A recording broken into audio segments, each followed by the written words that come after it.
Halo,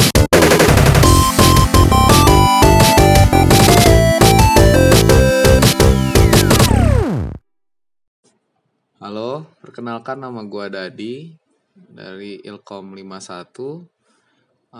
Sekarang gua lagi membangun startup game sama teman-teman di Jakarta, namanya Funtrails. Nah, di Funtrails itu gua berperan sebagai game programmer, penerjemah, terus juga sebagai produsernya. Kerjaan sebagai programmer ya urusin segala sesuatu yang berhubungan sama hal-hal teknikal, ngurusin gameplay, AI, terus juga server kalau butuh. Kalau sebagai produsernya ngurusin hal-hal production supaya gamenya bisa jadi, urusin dan ngarahin masalah art, sound, terus juga yang lain-lain lah kebutuhan production gitu. Terus juga gue terjemahin game-game Funtrails ke bahasa Inggris sama Jepang supaya game-game yang kami buat bisa dinikmatin oleh orang-orang yang nggak ngerti bahasa Indonesia. Jadi bisa lebih dikenal di masyarakat luas di internasional seperti itu. Kenapa gue tertarik sama game development? Sebenarnya gue punya dua alasan tertarik sama game development. Alasan teknikal sama alasan sosial. Alasan teknikalnya kan gue ngoding udah dari waktu SMP, ngoding web, aplikasi desktop, terus juga dari SMA gue emang punya teman-teman dekat. Yang satu artis, gambarnya bagus banget. Yang satu lagi orangnya pinter banget, terus suka main game. Dan dia emang kuliahnya ngambil jurusan game. Dulu juga waktu SMA pernah proyekan bareng, bikin animasi sama bikin web. Jadi udah biasa kerja bareng-bareng gitu. Waktu awal kuliah, gue berpikir pengen bikin sesuatu bareng-bareng lagi. Itu pas masih TPB tuh. Nah di situ gue berpikir untuk bikin game. Terus gue ajak deh teman-teman gue bikin game. Nah dari situ kan nyobain ngoding game tuh. Ternyata rasanya beda. Bikin game sama bikin aplikasi biasa. Waktu bikin game gue ngerasa codingan gue bisa hidup gitu. Seakan-akan gue memberi kehidupan ke dunia game. Cia. Sejak saat itu gue lebih fokus belajar tentang game programming. Di saat teman-teman gue banyak yang jago bikin web, jago hacking, jago bikin mobile application, gue yang paling beda sendiri. Dan saat kuliah juga susah. Karena kebanyakan mata kuliah kan pakainya ilmu bikin web, bikin mobile, aplikasi, dan lain-lain. Sedangkan gue bisanya bikin web, bikin game. Tapi tetap gue prefer bikin game dibanding yang lain karena gue ngerasa lebih seru aja sih saat bikin game itu. Karena ya tadi seakan-akan gue memberikan kehidupan ke dunia game. Terus kalau alasan sosialnya, gue pengen ikut memajukan lingkungan industri game di Indonesia. Bukan cuma jumlah developer kita yang masih kurang banyak, tapi juga support dari pemeran lain yang masih kurang juga. Misalnya dari pemain. Berapa banyak di antara kalian yang masih membajak game seenaknya? Kenapa orang-orang dengan gampangnya membajak game? Karena kemahalan. Coba misal kalian punya uang 10 juta nih. Terus harus milih antara beli handphone atau gadget lainnya seharga 10 juta atau pilih beli game yang seharga 2 juta. Kemungkinan besar tetap gak akan beli game walaupun ada uang lebih untuk beli. Di sini yang jadi masalah adalah tingkat kita menghargai game yang masih rendah. Jadi orang-orang kita ini banyak yang nganggapnya kemahalan, jadi mendingan gak beli game gitu. Sewaktu gue ke Tokyo Game Show di Jepang, gue melihat salah satu alasan industri game di Jepang sangat maju, yaitu karena pemain-pemainnya sangat teramat support sama developer.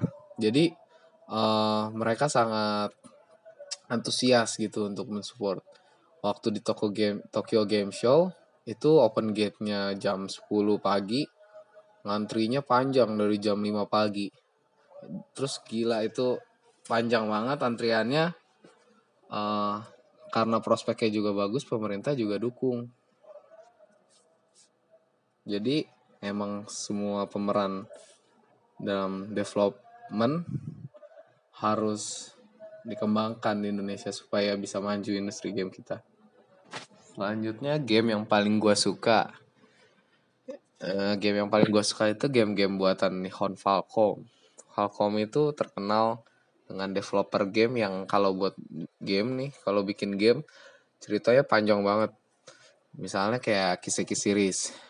Nah, kalau di bahasa Inggrisnya mungkin pernah dengar Legend of Heroes, Trails of series. Nah, itu benar-benar triple A games tapi fokus utama budgetnya di cerita.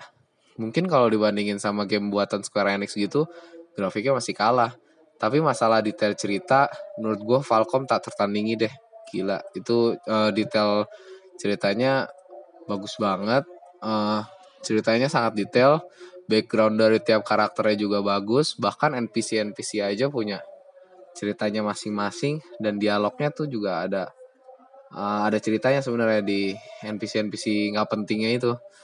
Jadi ikutin ceritanya juga enak gitu. Nah, jauh ini Kiseki kan udah game ke-9.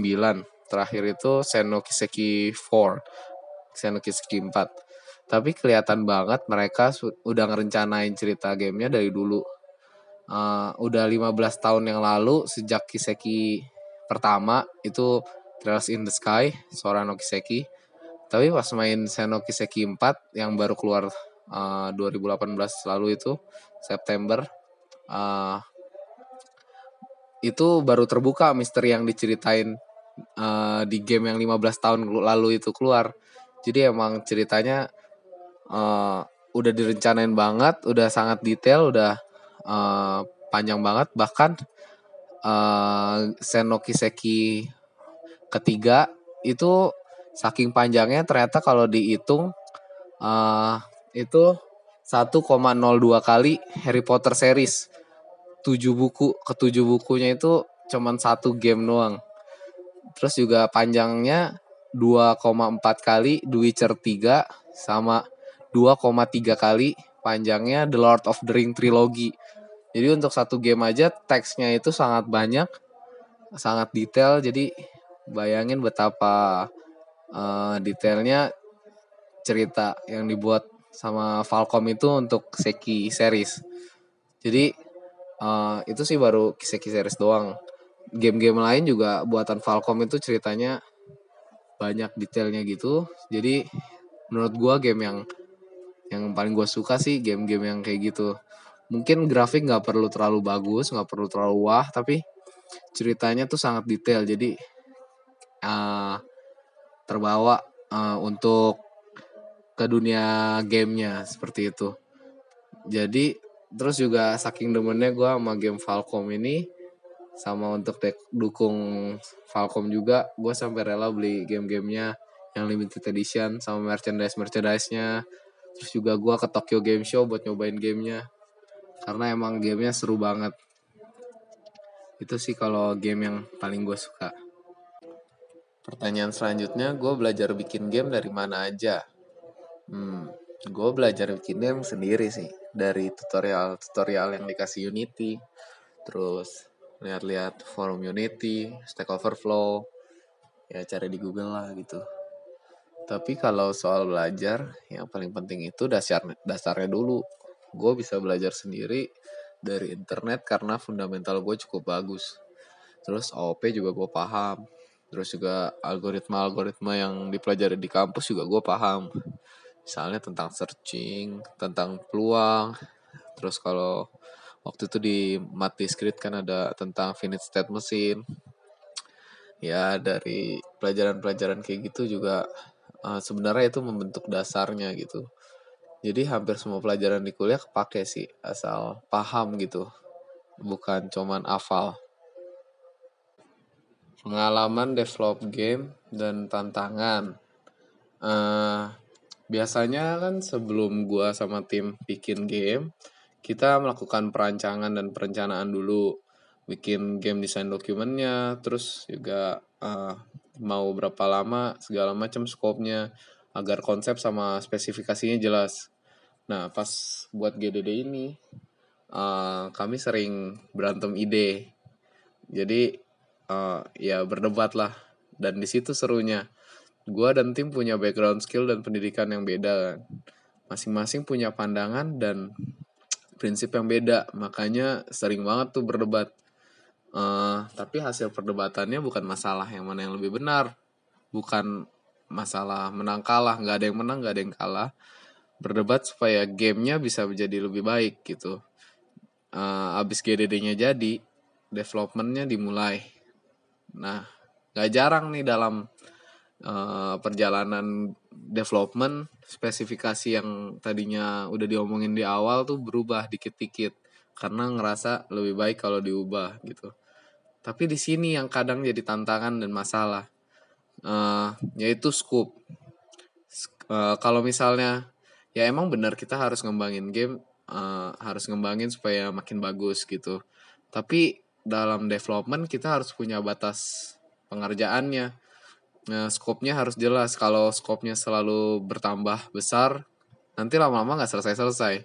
Terus makin lama kerjainnya kan sebenarnya worth dari pengerjaan gamenya semakin berkurang gitu. Makanya skop ini harus jelas supaya nggak terjadi never ending development.